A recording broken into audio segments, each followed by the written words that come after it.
Hey everyone, today I want to show a new website I was making. It's currently in development. Yeah, it's like a playground kind of thing where you can build and train your own neural networks. First though, I want to make it clear that this is just purely private so far, because it is still in development and there's a lot more I want to do before I actually release it. But make sure to turn on notifications to stay updated and to be notified as soon as it is released. I'll put that out. The editor, it's not too complicated, and you really don't even need to be an expert or even really have any knowledge on neural networks at all before you can start playing around with it and making something functional. So yeah, let's get started on it.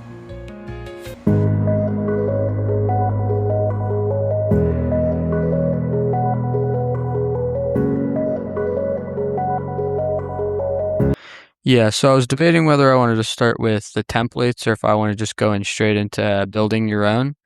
So I think I'm just going to start with building your own neural network. I'll show you how to do that first, and then we'll talk about the templates a bit more. You can see them.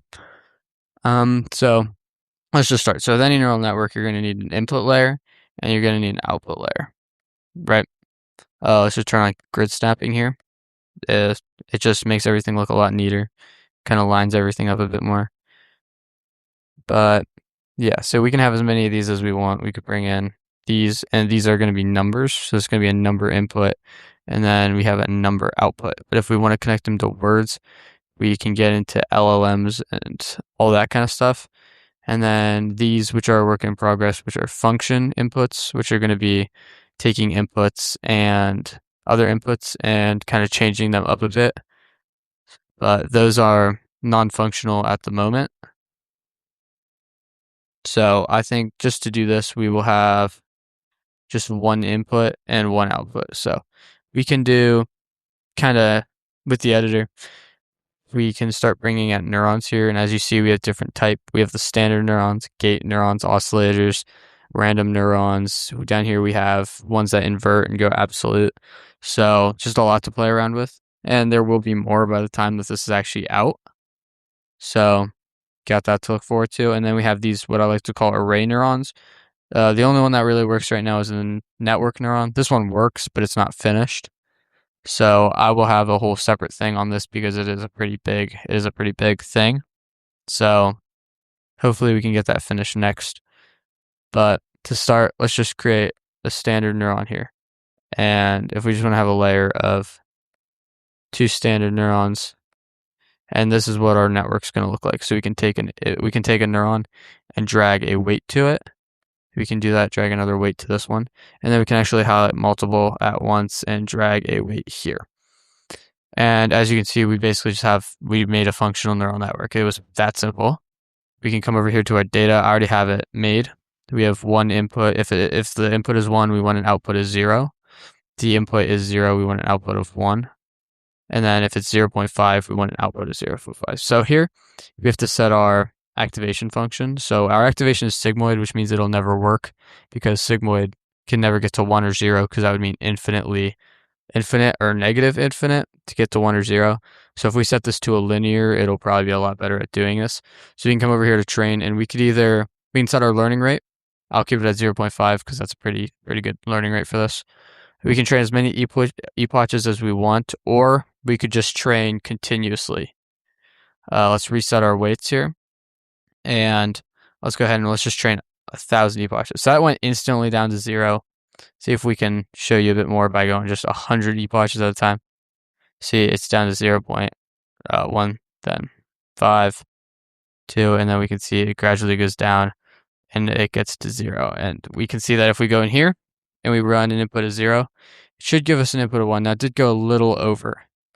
To stop this from happening, we can go ahead and take this binary step input, or our binary step neuron, and this basically just creates an output of 1 or 0.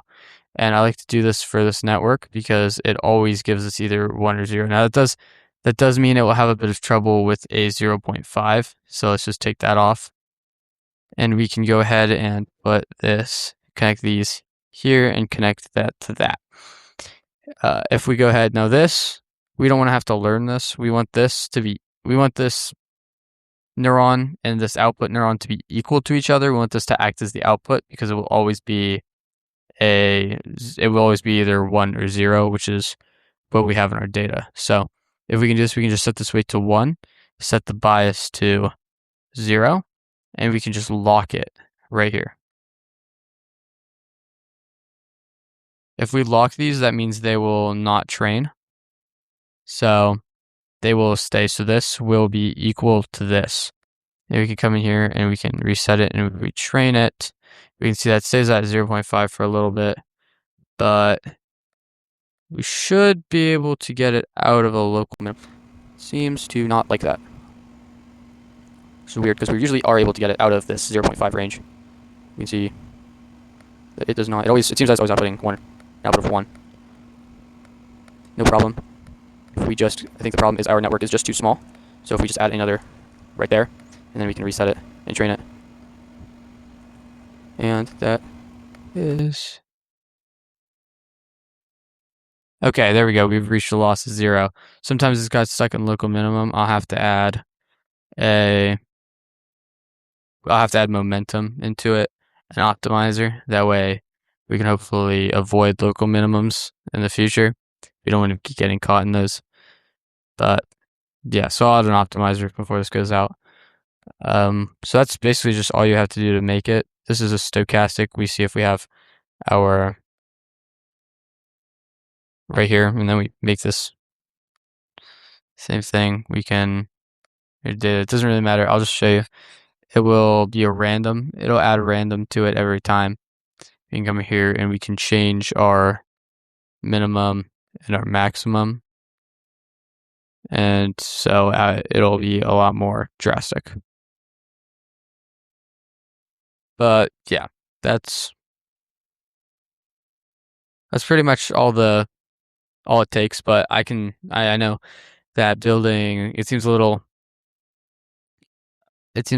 impractical to use because building bigger networks isn't going to be very easy because you'd have to make it neuron by neuron and connect all the weights. And that sounds really tedious, which is why we made this network neuron. And if you come in here, it'll always have one input, so we can't drag any inputs or outputs into it. Can't drag an LLM into it or a function input. We can drag neurons into it. So we can make a structure that looks something like this. Connect these.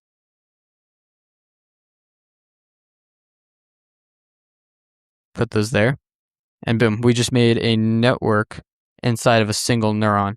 So if we take our input here and our output here, and we put this right here in between them, we can actually go ahead and copy and paste this.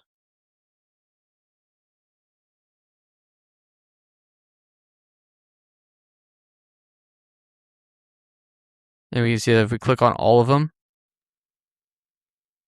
they all have the same thing. And they will be back propagating through each other if we go like this.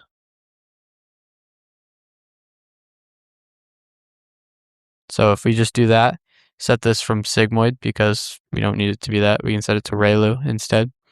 Come here to our data, we have it, and then turn training on. And we can see that everything in here got back propagated. Everything in here got back propagated. Everything in here got back propagated.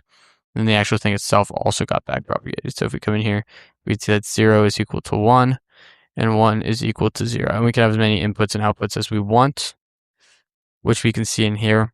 Well, let's just click on one of these. We can see we have an XOR gate, which we can train. We want, our data looks like this. If you want to study it, basically, if one of them is on, then this is going to be on.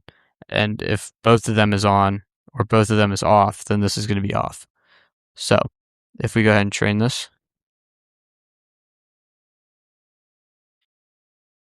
it's going to drop. And they don't always train the fastest, but you got to bear with them.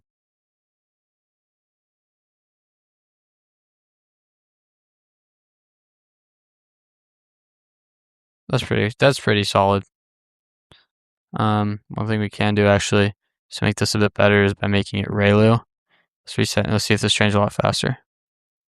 Oh, we got stuck in a local minimum. Did we? I think we did. Okay. Yeah, we did. We got stuck in local minimum there. So I don't know what that's about. Definitely have to add an optimizer. But until then, we're just gonna have to deal with getting stuck sometimes. I've never had to. It's never happened. This is actually the first time I'm seeing it get stuck. Just gotta get down a bit, and we can test it. So 0 should be close to 0. 1 should be close to 1, and then 1 should be close to 0. And if we have 0 we should also get it close to 1. So yeah, that's an XOR gate. We have an AND gate, which is just going to be this and this. Both have to be on for that to be on. An OR gate, which means this, or both. An MLP classifier. So we can look at the data. Just 0, 1. It's kind of like an XOR gate. It really is just a deeper one. Deep network like this. An autoencoder, you can just see these. I'll just go through them. An invert demo. This is going to teach you the invert neuron. The gate demo is going to teach you the gate neuron. The LLM text, which should go from one text and go to another text. Now, these are something we're not going to talk about because they're really deep. The LLM classifier, which goes from a text into a number, and the memory, which teaches you about the memory neuron. Yeah, so we'll talk about this one in the next one, but I was hoping just to bring some attention to the website, maybe some hype, some anticipation. So if you have any ideas or anything, just let me know. And who knows, they might be in the final product. Definitely still be updated after release. And we're trying to get it released as soon as possible. So, thank you.